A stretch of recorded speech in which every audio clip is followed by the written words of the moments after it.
now. So I guess since we're 6 minutes beyond and you were very patient to listen to us all talk, I've made you co-host already. So if you want to start your screen share, that would be great. And everybody, oh, I forgot to bring my bio of Virginia, but you guys read it in the newsletter. But Virginia's the America Honey Princess this year. She's from Texas, and she gets to spend the year going, probably doing Zoom meetings. If it was any year other than COVID, she does a lot of traveling, because always see either the queen or the princess at the Ohio State Fair when I help out at their booth. So Virginia, I'll let you introduce yourself and welcome to the Maumee Valley Beekeepers in snowy Ohio. It's snowing right now. We're supposed to get 2 to 4 inches of snow. Oh man, I can't compete with that. It's 50 down in here in Texas. I think we would all rather have the 50s. So like Roger said, my name is Virginia Allen and I am the 2021 American Honey Princess. And my job as a national spokesperson is to travel the entire country from coast to coast, teaching people like you guys about honeybees and how to cook with honey. So today we're going to be focusing on the latter of those, and we're going to be talking about how to cook with honey. We're also going to be talking a little bit about what the Honey Queen program is and what we do throughout the year, but that'll be towards the end of the presentation. So to start with, we are going to do a quick, where'd the mouse go? There we go. We're going to do a quick summary. We're going to be talking a little bit about how honey is made for the new beekeepers, the different flavors of honey, where all the flavors come from, and what honey is comprised of, and how you can use that knowledge to your advantage in the kitchen. So let's talk real quick about honey's characteristics. So what exactly is in honey? So we know that it is a concentrated sugar. So like liquid is like nectar is about 70 to 80% moisture in the, well, yeah, it's a sugary liquid that has a very high moisture content. And then the honeybees will dehydrate it down to about an 18 to 20% moisture content. So it's very concentrated. It's a dense liquid. So we're going to be adjusting the liquids in our recipes a little bit. And then it also has some about double the amount of calories that sugar does. So on the screen, you can see a scale with some sugar cubes weighing in at about 42, I believe. The screen's blocking it. And then you have, or 48, and then you have the honey, which is weighing in at about 64 calories per tablespoon. So it's just about double what sugar is. So you need to compensate for that in your recipes, knowing that it's going to come out a little sweeter. So how is honey made? Honey is made from the nectar of flowers, and the bees will gather it starting up in the top left of the screen. The bees will gather the nectar and stick it into their regular, or to their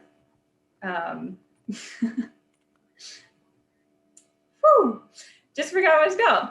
Honeybees have two different stomachs. They have a regular digestive stomach, just like you and I have, and then they have a honey stomach, which is more like a special pocket that when they put the nectar in it, it adds enzymes to the nectar, and that's what helps to cure and thicken the honey. So then when they take it back to the hive, then you move on to the next square in the top right. Here, the bees are sharing the nectar amongst the other sisters, and that adds more enzymes to it. And as the honey gets rolled back and forth on their proboscis, that's their straw-like tongue, then it will start to dehydrate, and then they can put it into the cell and cap it over, as you can see in the bottom right. This is a wonderful frame. I have rarely gotten a full frame like this. But it is wonderful when it does happen, because then you can take your hot knife and just scrape all those cappings off, and the honey just starts flowing. And then once you harvest your honey, then you have the finished product, as you can see in the bottom left there. So honey comes in a lot of different flavors and colors, and the flavor of the honey depends on where the nectar came from. So say a cranberry honey is going to taste different than orange honey, right? I mean, cranberries and orange, they taste different. And we actually have several different varieties of honey throughout the entire United States. We have about 300 in the US and about 3,000 worldwide. That's how many different types of honey there are. That's impressive. So with that many honeys, you can be sure to find one that'll suit your taste buds. So as a good scholar said, it all depends on where the honeybees buzz. That's referring to where the honeybees pollinate. So as the honeybees are out there gathering the nectar, they're actually collecting pollen as well. And the pollen is their protein resource, while the honey is their carbohydrate resource. So comparatively, that'd be your steak and fruits and veggies. So you need both to have a balanced diet and so that you're nice and healthy and you have a wide variety. Same thing with the bees. You want them to have a variety of honey or different flowers to choose from, just so that they can be more healthy overall. So a general rule of thumb that I like to use in the kitchen is if it is a darker honey, it's gonna have a more like a thick molasses kind of flavor, very strong and bold. Those kind of honeys you wanna use more for like a glaze or a marinade, something where you want a very strong, distinct flavor. Whereas the lighter honeys are usually a little bit more mild and a little more delicate on the palate, a little bit something like powdered sugar, where it's light and airy, that kind of thing. So the colors of honey can range from very light, almost water white, from like a fireweed, all the way down to a very dark, popular buckwheat honey. And there are many, many flavors of honey in the middle range, but today we're going to be cooking with this, I believe it's a wildflower honey from Indiana. And this one, as you can tell, is like right in the middle where it is a good solid amber color.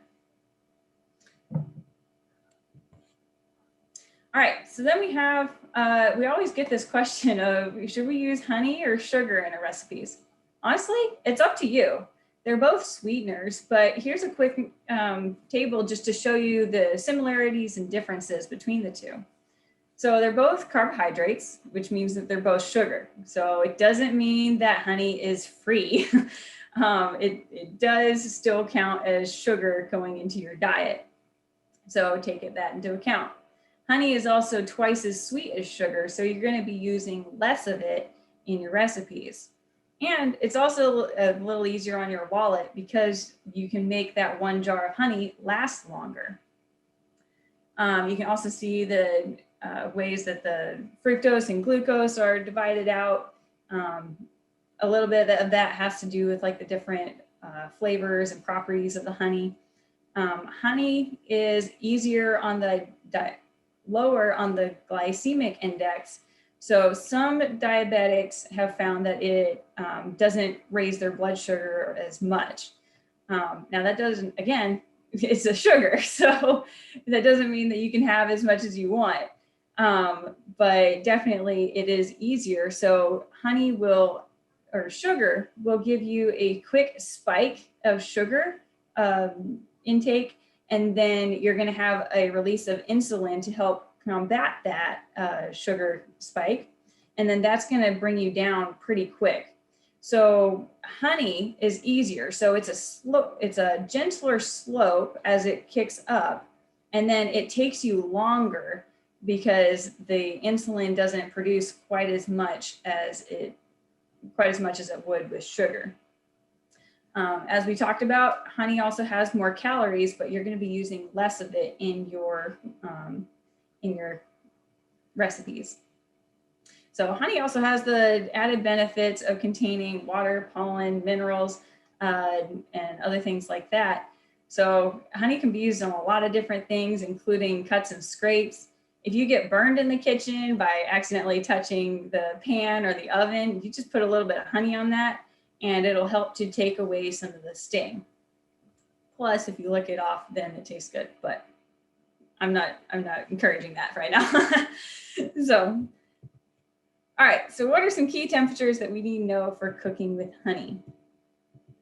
So down at the bottom, we have crystallization. I actually have a jar of crystallized honey right here.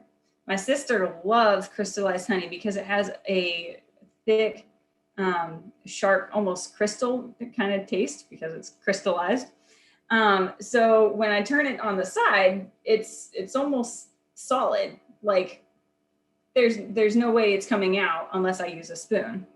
So crystallized honey can be really good to use on a slice of bread or toast, where you want it to stay put and you don't want it to slide off like your peanut butter and jelly, or now your honey and jelly. So honey can come in many different flavors and textures.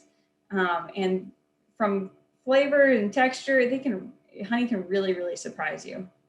So as you can see, it can come in crystallized. You can get it liquid, like we showed over here.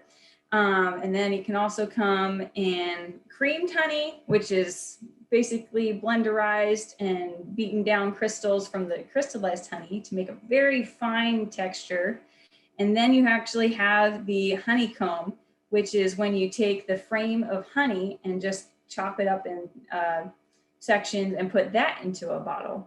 Customers really like comb honey because it's exactly the way that the bees made it. A lot of the time in the world now, we're always wanting to have that assurity of, is our food real? And can we count on the people that made it?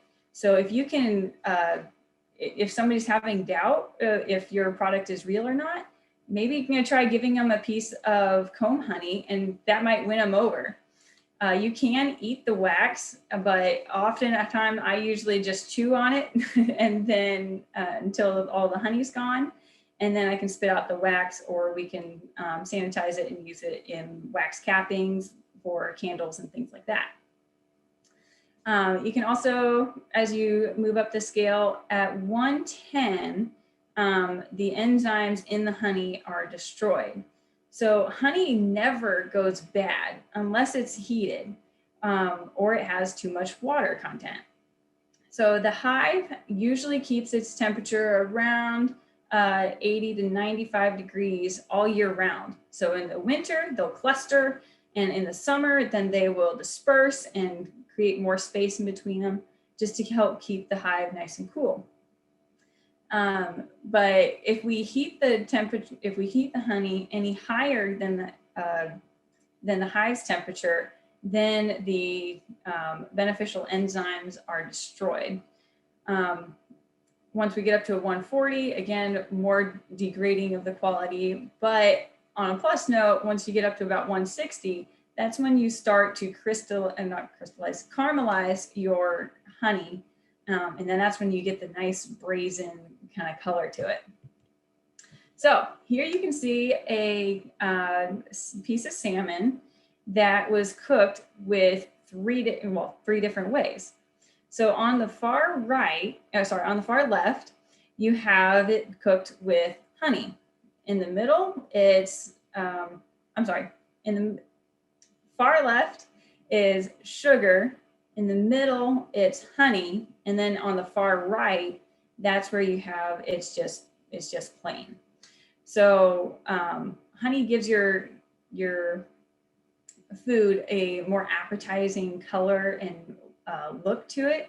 And you actually eat with your eyes first before the food even touches your mouth. So it's really important that your food looks good before you taste it. So you can definitely win some points with your family there. So here's a cool slide. If you guys want to screenshot this, it might be handy to refer to back later. And it just shows how to convert your recipes that are using sugar into using honey. This can often be used in like banana breads or chocolate chip cookie recipes and other ones like that. You're going to be using about 1/2 cup of honey to every 2/3, I'm sorry, for every 1 cup of sugar, you're going to be using 1/2 to 2/3 cup of honey. Again, it kind of just depends on the way that you make it or the way that your taste buds are. You're going to be reducing the liquid in the recipe by 1/4 cup because honey's liquid. And if there's any eggs in the recipe, if those are the only liquid that you have, add 2 tablespoons of flour. And then you can also add the baking soda down at the bottom there because honey is acidic and it needs something to help balance it out. Otherwise, it can take your recipe in a whole nother direction. So it's all about finding balance in your cooking and in your everyday life. And also because honey can caramelize faster than sugar, we're going to be reducing the oven temperature by 25 degrees. No matter if it's 400 or 350, anything, just reduce it by 25 degrees. Those are basically your quick rules of thumb on how to cook with honey or convert it. All right, so how do we incorporate the honey into different recipes? Well, for drinks, it's easiest if you can have a little bit of warm water and then mix in your honey to that because it will dissolve a lot faster. Anytime that you want to end up with a cold drink in your hand, start with a little bit of warm water, and that's going to help to dissolve the honey and help it release some more of the flavors packed inside of it as well. And it's best if you can add a little bit of water, like when you have your honey set in a bowl, pour your water into that until it's nice and thin like a regular water. So it's more like you're making a thick syrup and then you're slowly diluting it kind of thing. And that's going to help it to mix a lot easier into your big vat. So for granola, this is easier if you mix all of your liquid ingredients together and then mix all of your solid dry ingredients. So again, with these peanut butter energy balls, these are best if you can thin the liquid by adding your vanilla extract, your peanut butter, and things like that to the honey. And that's going to help the flavor to be a little bit more uniform as it can mix a little bit better throughout. And then you can add in your dry ingredients and evenly coat it. So for glazes, again, this is in general, again, you can always send me a picture of what you make later. But in general, you want to use a darker honey for your glazes. A past honey queen actually told me a fun recipe she did was she took about a cup of honey of like really, really dark honey and then a full 2-liter bottle of Coca-Cola and then just simmered that down into a nice sauce. And then she used that for chicken. So if you want, that'd be a really cool recipe to try yet.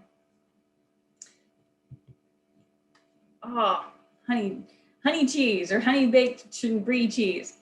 So my aunt and I absolutely love cooking, and one of the things that we do every time I go up to her house is she teaches me a new recipe. So this is the recipe that we often make around holidays like Christmas and Easter, things like that, where you just want a nice cheese tray. So if you take a wheel of brie cheese and slice it vertically down the center along so that you end up with 2 circles, then you can add the honey in the middle, sprinkle some almonds in there, and then you close it back up, sprinkle some more honey and almonds, and pop that in the oven at 375 for about 6 to 8 minutes.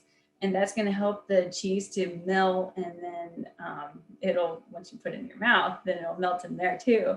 And it's just, the flavors are just amazing together. I was a little skeptical at first as well, but it's amazing. You have to try it. All right, so you guys want to see an actual cooking demo? So this is my family's mugu gai pan. It's a Chinese dish. It's often served with rice or noodles.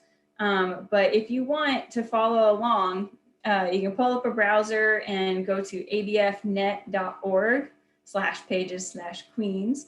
And we actually have a brochure at the very bottom of our page there that you can click on, download, and share with friends and family. So our brochure looks like this. And then it has about, I think it's 7 different recipes in here. And we're going to be using this bottom one here in the middle. So I also have a slide here with the recipe, and I can show you that as well. All right, so let's get cooking. All right, so I have some things measured out already, but I wanted to show you guys a couple of things that, that we are going to be doing here. So let's see if we can do this here. Okay. So right here, I have some warm water, about 1.5 cups.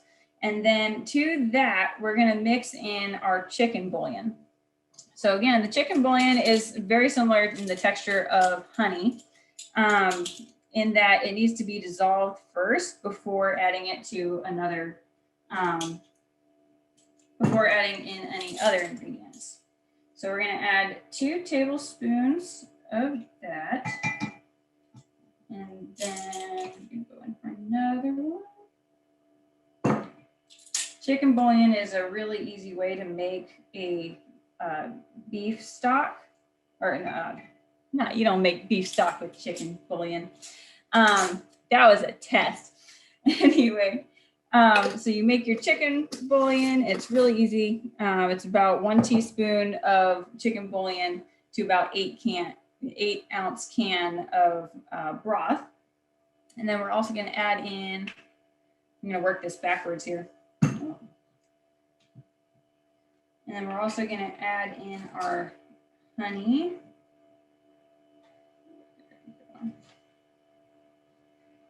All right, so we're going to add in 2 tablespoons of honey. And in order to get all of your honey out of your utensils, you can use cooking pan or anything like that, which I forgot. All right, so we have our wok over here, which is where we're going to be making most of our food. But we're going to measure out 2 tablespoons of cooking oil into this pan right here. So this is, again, going to grease up this utensil so that way we can pour out our honey ahead of time and help it all to slide out. All right, so we're going to get that pan fired up there. And that's going to help the oil to start warming up as we make the sauce here. Okay, so where were we? 2 tablespoons of honey, and we're going to put that right here in the same water for the sauce. Okay. Then we can scrape all of that out.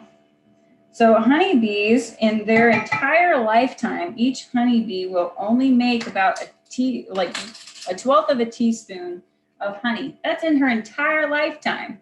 That's 6 to 8 weeks worth of work, all going down to 1/12 of a teaspoon of honey. So it's really important that we get every last drop of honey and that we try to use it up as much as possible. When my mom and I have a jar of honey that we just finished, we'll usually add some water to it and then make our tea in that jar just to help clean it out before it goes into the dishwasher. All right, that's looking pretty good. All right, so to that, we're going to add about a third cup of soy sauce, about a 4th cup of dry sherry cooking wine, and here it is, cornstarch. So the cornstarch is going to help to thicken it. I'm just going to be a little here. So this is a half. Pardon me while I count. So we got 1, 2, 3.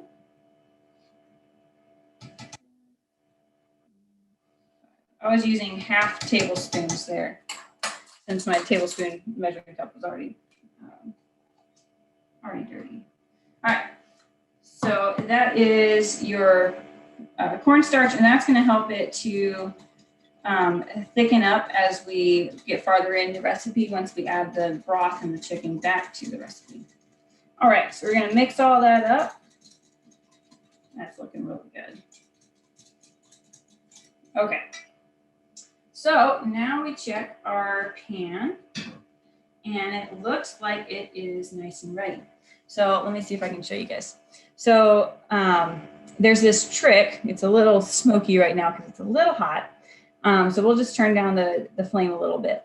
But when your oil kind of has those ridges that just travel across the pan, I'm not sure if you can see them, but that is one indicator that your oil is getting your oil is hot. The other indicator is if you go over to your sink, wet your fingers.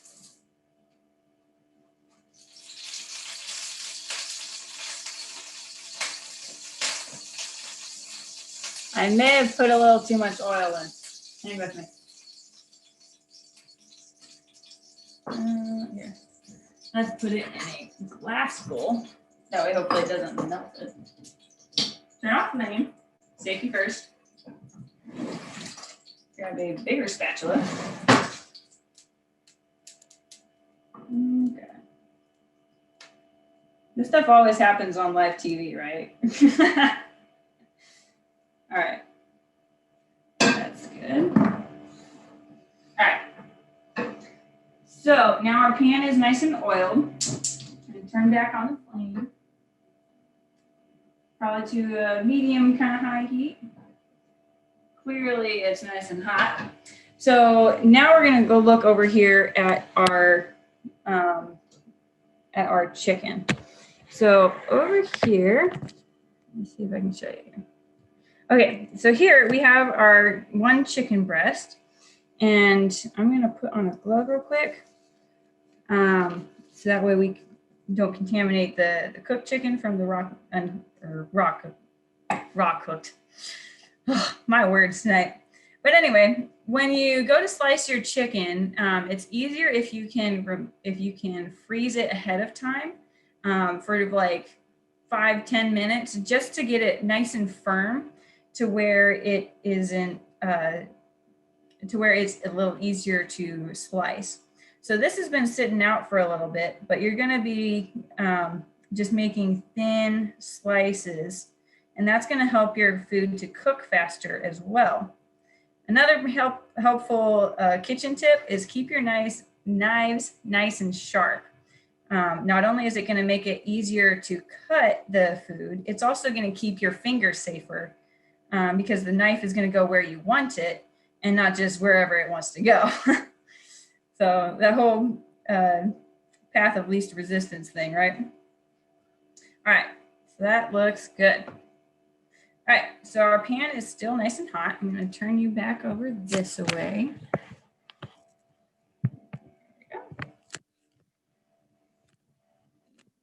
Okay, so we're going to just put our chicken in here.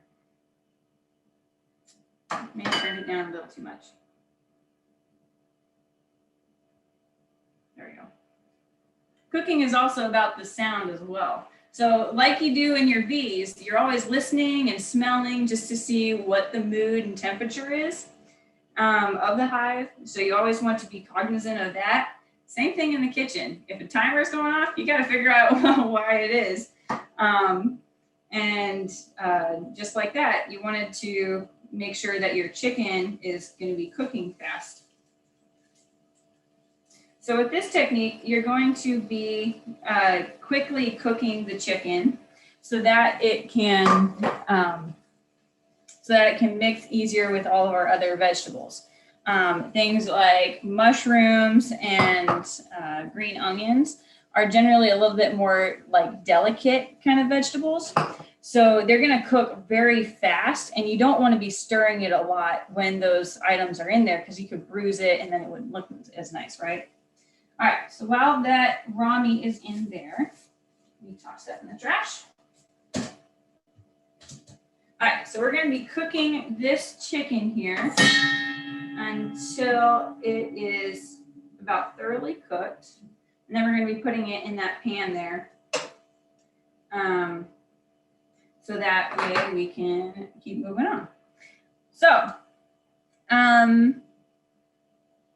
we have all of these different ingredients, now different colors in this recipe. Usually the way, let me bend it up so you don't just see my mouth. So usually the way that my family cooks is we like cut up an ingredient and throw it in. We usually don't get things prepared ahead of time unless it's for, cooking demos like this. So as I was preparing this, I started to realize there's a theme here.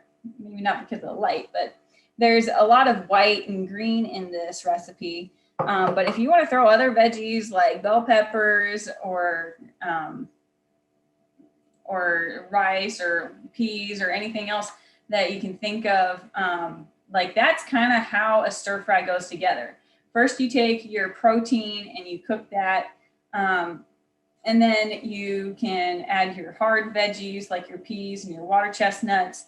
And then you add a little bit softer veggies like your mushrooms and in this case, green onions. So it's all a matter of when you add the food to the recipe, that's going to help your food to come out a little differently. So, all right, so the chicken is just starting to turn a little white. I'm going to flip it a little bit. Some recipes might call this like braising the chicken or something like that.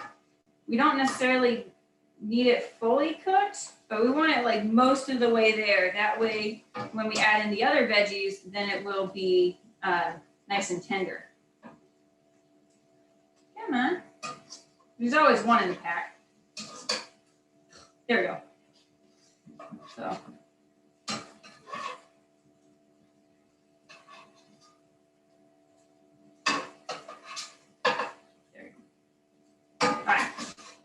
So another way that you can add honey to your recipe is by adding it into a sauce or in a glaze. My family will usually just put honey on a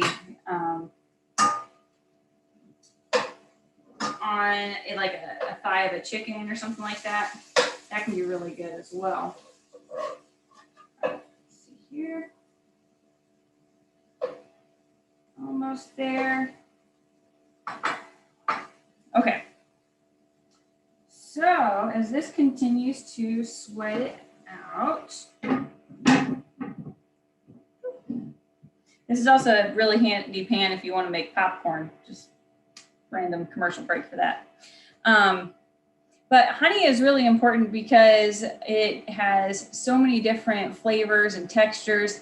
Honey can transport you to another part of the world. Several years ago, I had traveled to Germany, and one of the things we did there was we shared a recipe with them that was traditional American, and then they shared a recipe with us. And one of the things that we made for them was chicken enchiladas, since I'm from the South and it's a little bit more like a Mexican kind of dish. But food brings us together in a lot of different ways. And even though there was a little bit of a language barrier, like we could always come together over food and just communicate over that. Be like, this is how you cook it, and these are the different flavors that we have. If you want to try different types of like Indian or Asian kind of foods, it's really good because then you can have that branch of, oh, that's what that food tastes like, or you can discover new flavors. It doesn't have to be a hamburger every single week or anything. If you break up your routine with new flavors, then it will open your world and broaden your horizons. It's amazing what a good honey or a different type of food can bring you. Also, enjoying dinner with your family gives you a time to help decompress and just talk about the day, things that went well, things that didn't work so well, and what we can learn about it from later. That kind of collaboration is really key and one of the most important points of joining a bee club. So bee clubs are really vital because they can give you information that is area specific. So the way we keep bees down here in Texas is not going to be the same way that you keep bees up in Ohio. So there's a little bit different wintering mechanisms. There's a different way that you might harvest your honey, things like that, because it might crystallize real quick. If you have, I believe it's the tallow, if it gets in your, not tallow. I'm missing it. It's like the rapeseed, something like that. Something like that, like canola oil or canola honey, can crystallize in your cells a lot faster than, say, some of the varieties that we might have down here. So let's check on the kitchen, on the chicken, see how that's going on. All right, that looks really good. So another thing that's really cool about cooking is that if it gets stuck to the bottom of the pan, then you can use the water that the chicken released to help soak off that caramelization there, and then that'll get extra flavor. And that's where you get the colored pieces of chicken. So I'm just scraping off some of that a little bit, so that way the chicken can absorb that moisture back in there. All right. So then we're gonna add it into our bowl here. This is just a holding area while we make the rest of it. Yummy, it smells so good. And that's just chicken and oil, but man, I'm hungry. What do you guys think? All right, so now we're going to reheat our pan a little bit more, and then we're gonna add back in some of that oil. This is a very large burner, so you always need to make sure that your pan is the right size for the burner. Otherwise, the flames, especially on gas stoves, can come up around the sides and maybe catch you or your hands or something else on fire. So always think safety in the kitchen. All right, so we're gonna add in some more oil. Okay, and then we're going to add our water chestnuts. Here I have about an 8-ounce can of sliced water chestnuts. Again, these are our hardest veggies first. And that's just going to give them a little bit more time to cook. Yeah, so we're going to make sure everything's covered nicely in that oil. And that's going to help it to help cook evenly. And I also have around a cup of these peas. I think on the, you might see me deviate every now and then from the recipe on the screen, just because our family makes it a little different. That's another really cool thing about cooking, is that you can make it however you and your family like it. So if you want more chicken, feel free to add more chicken. If you want a different protein altogether, go ahead and swap it. But that's one of the really cool things about cooking, is that there's just many different ways that you can make something. And it's really funny. So, all right, quick story. So my mom makes a tortilla soup, which is like a tomato base, a little spicy. It's got some chicken, and then you serve it with some like fresh avocado, cheese, and chips on top. So my friend makes it, and she makes it not so spicy, but it's the exact same recipe. So both of us brought tortilla soup to a church potluck one time, and we tasted hers, and we're like, oh, that's really cool. Can I get the recipe? She's like, it's your recipe. But it's just really interesting to see how two people can interpret the same set of words differently. And it's okay.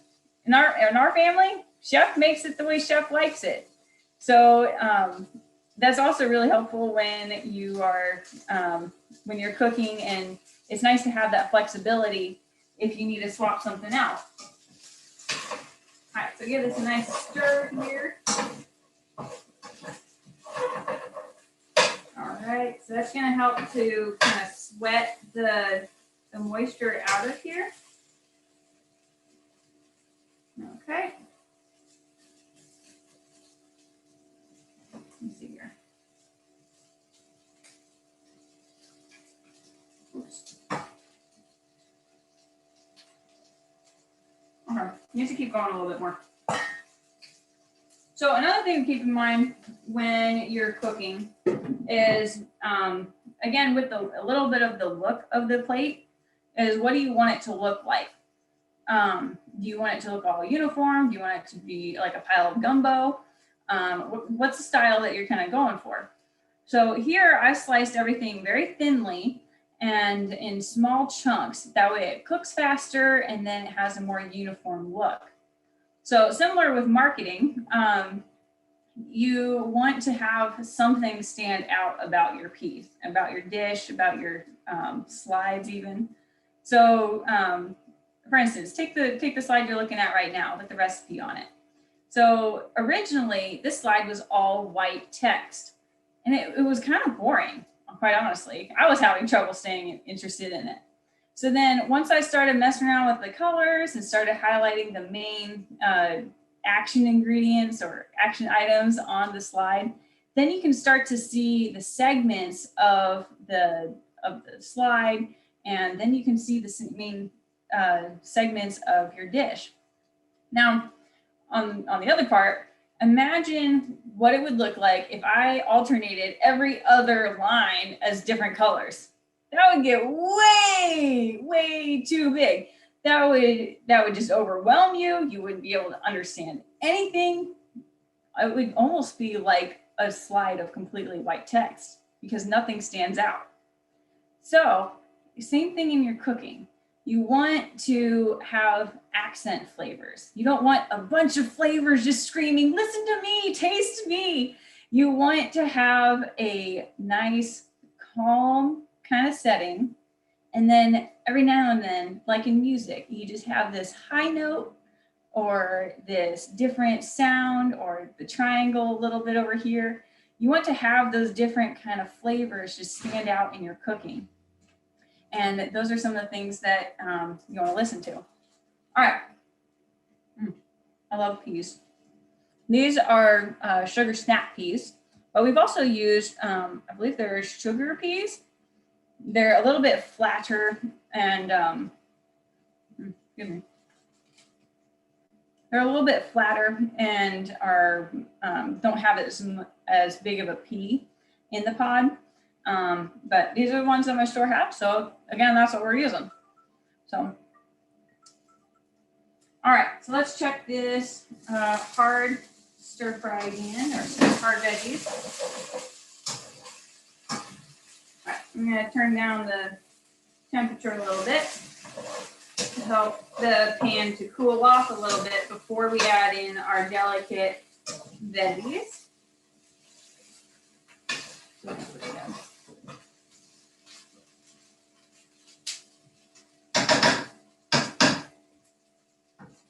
Okay. All right. So we have a pan. Careful. So we have a pan here of your water chestnuts and your snap peas, which are both sliced and cut horizontally. And then we're going to be mixing in, let's start with the onions here. And then may add a little more oil. But with cooking, you always want to be adding things on the fly and just seeing what your recipe needs. So I usually like to taste a lot in my cooking just to see how the recipe is coming along. And to see how those flavors are melding together. Does it need a little more salt? Does it need a different seasoning that the recipe didn't call for? Different things like that. And we also have our mushrooms, mixing in those. Cooking is a really good way to get kids involved in the kitchen and help to train them on how to give back to the family. Because everyone eats, right? So when you have a kid help you in the kitchen, it can help them feel more responsible and that they contribute to the family. I'm gonna add a little bit of oil here. It's looking a little dry.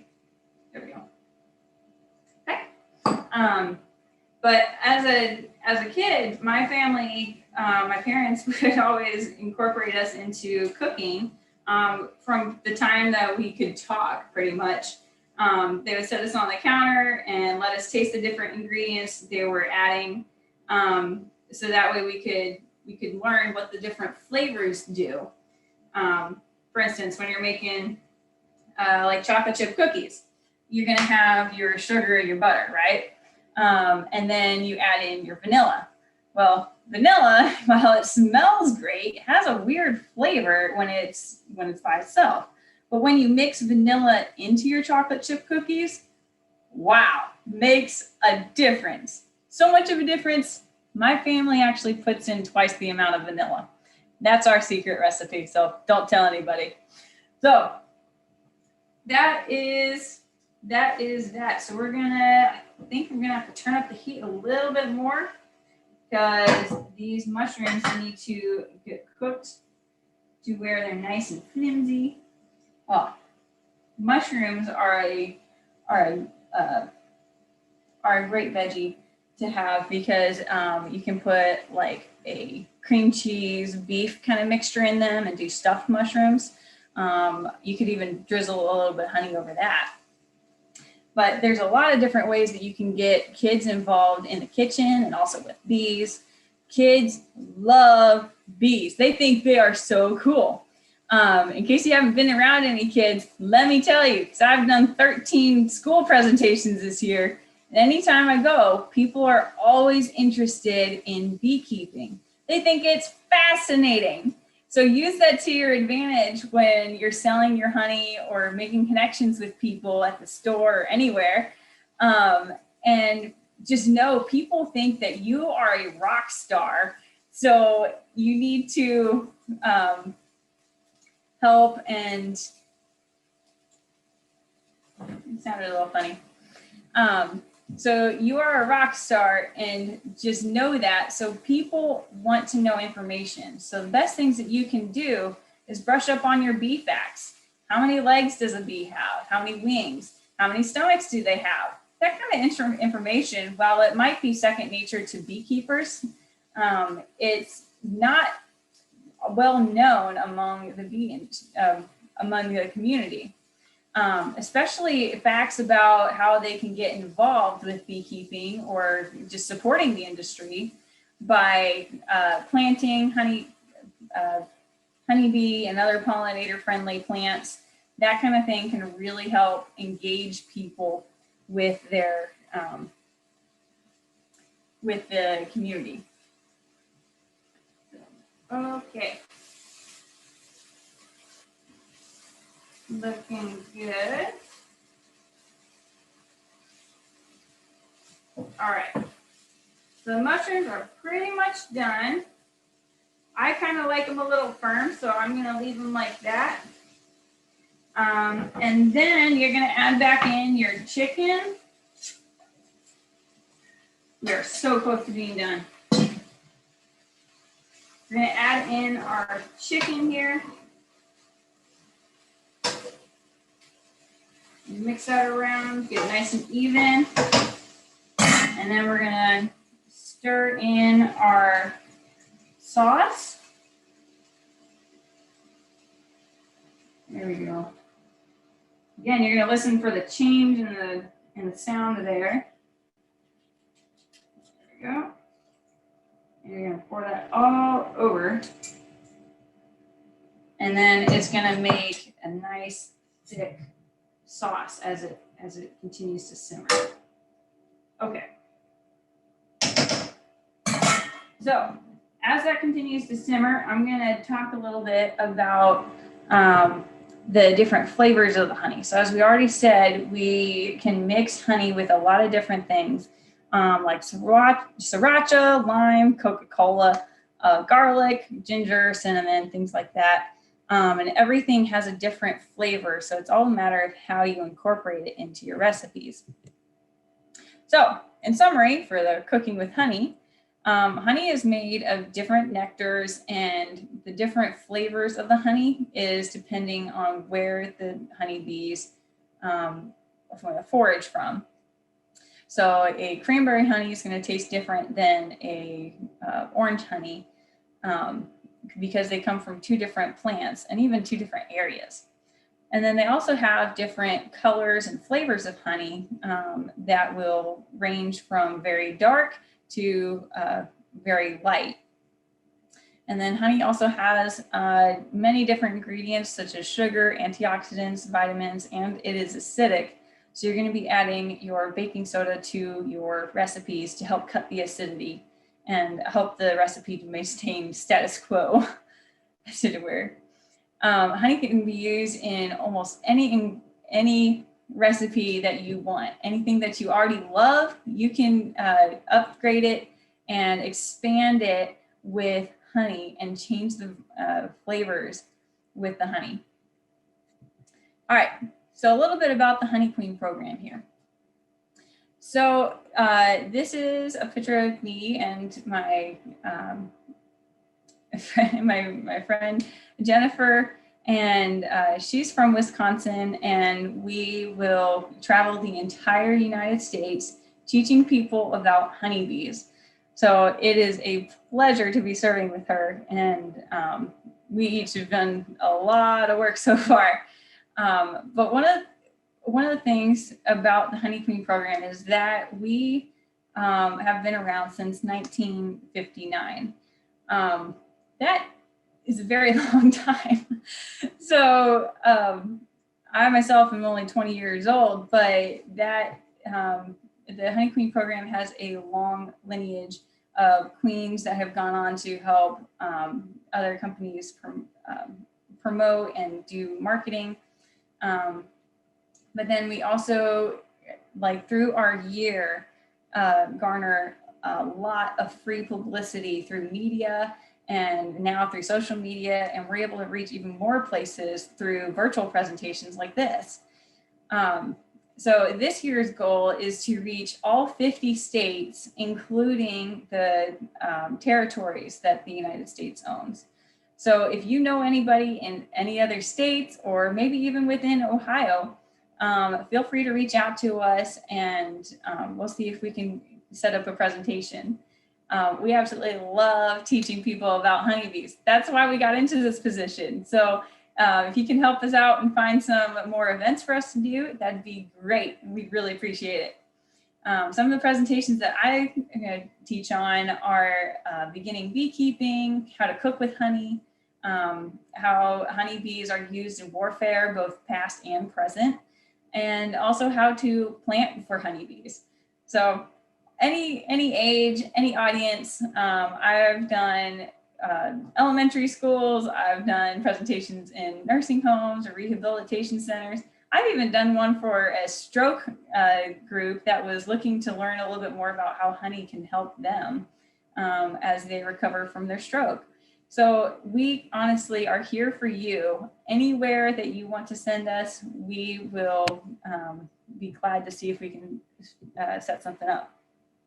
So today, as of today, I have gone to 9 different states, and you can see them marked by the little green hearts there. Our goal is to reach all 50 states plus the territories by January of 2022. So if you can help us out with that, we'd really appreciate it. So with our media reach, let me stir this here a little bit.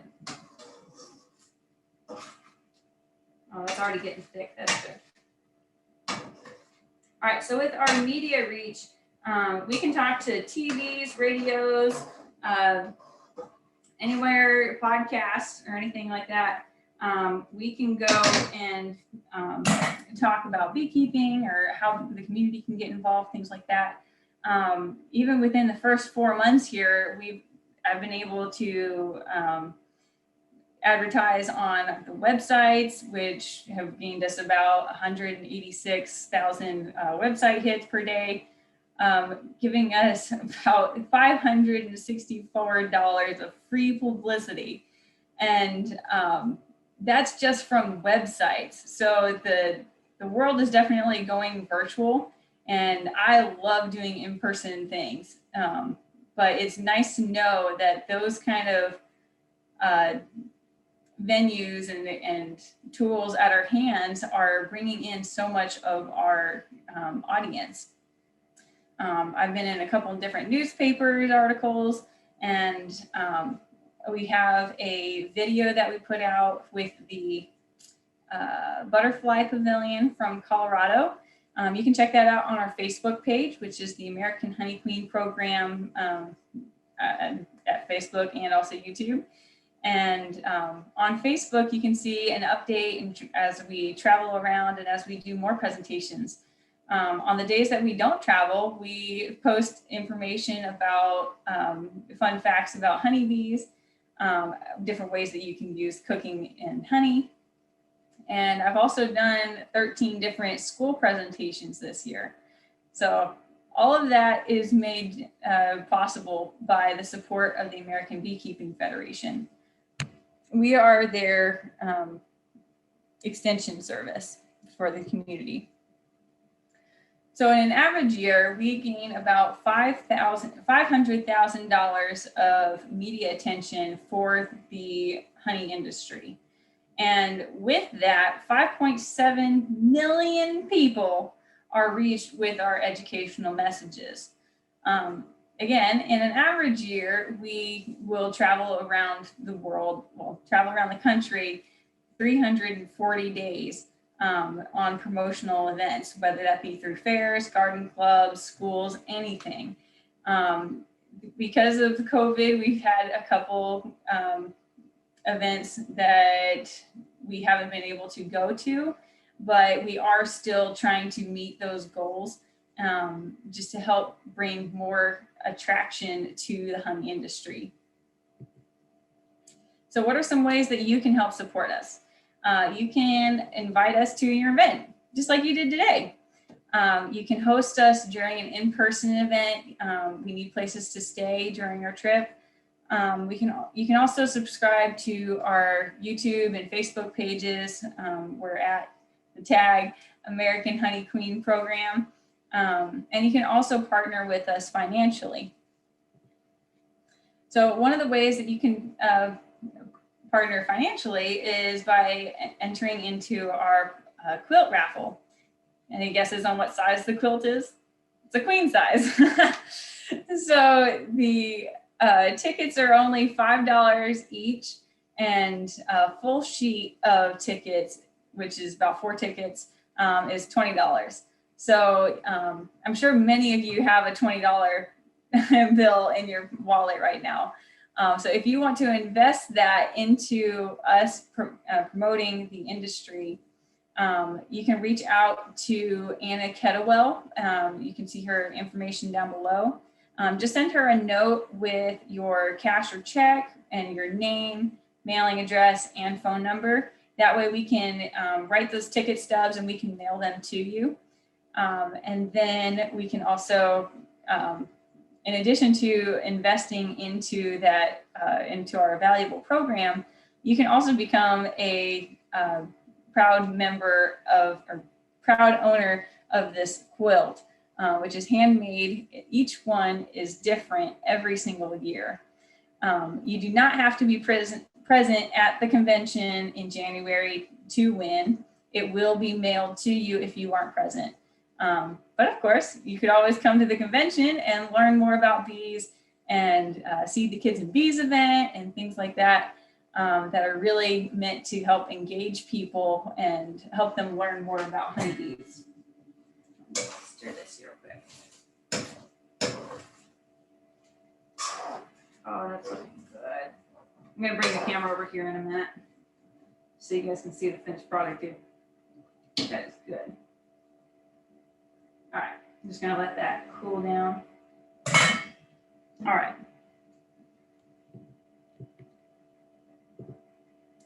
So at this time, do you guys have any questions? I don't know how you guys want to run this, Roger. If people mute themselves or put their questions in the comments, but I'll leave that up to you guys.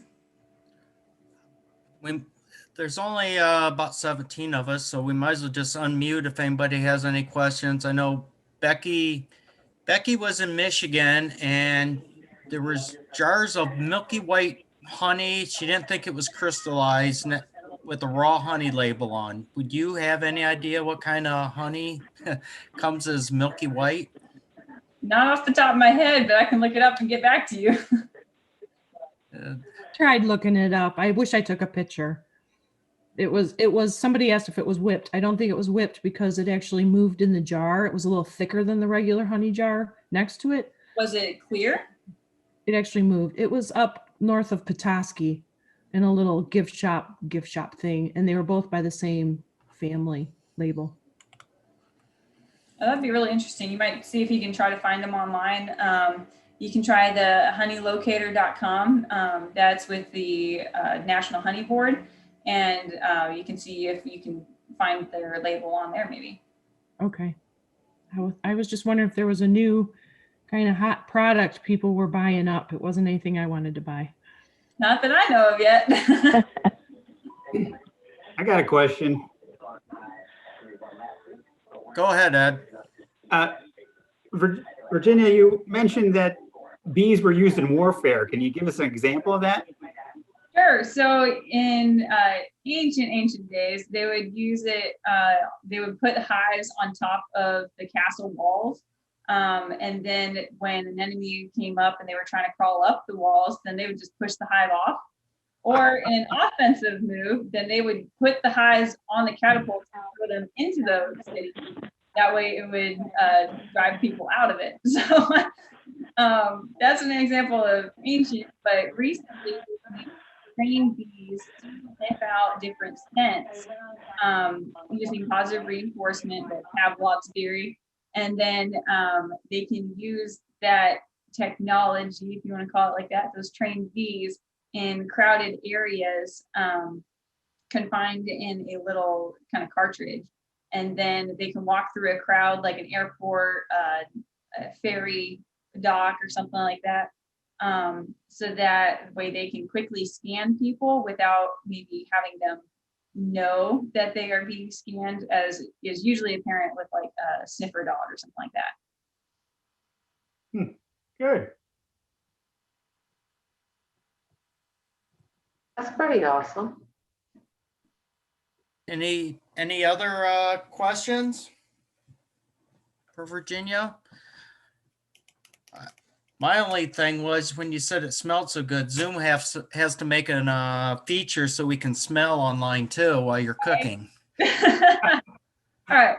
Well, let me take you over here to the pan, and then I can have you virtually smell it. Oh boy, there goes my set.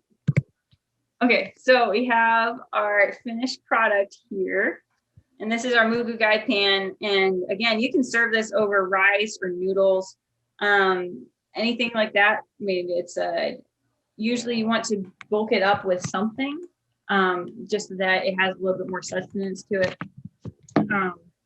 But on top of that, you can also find more information about this recipe and others on honey.com. It has many, many different recipes. You can find us on Facebook and YouTube at program. And also check out our website, which is called buzzingacrossamerica.com. And there we post monthly articles that are kids friendly.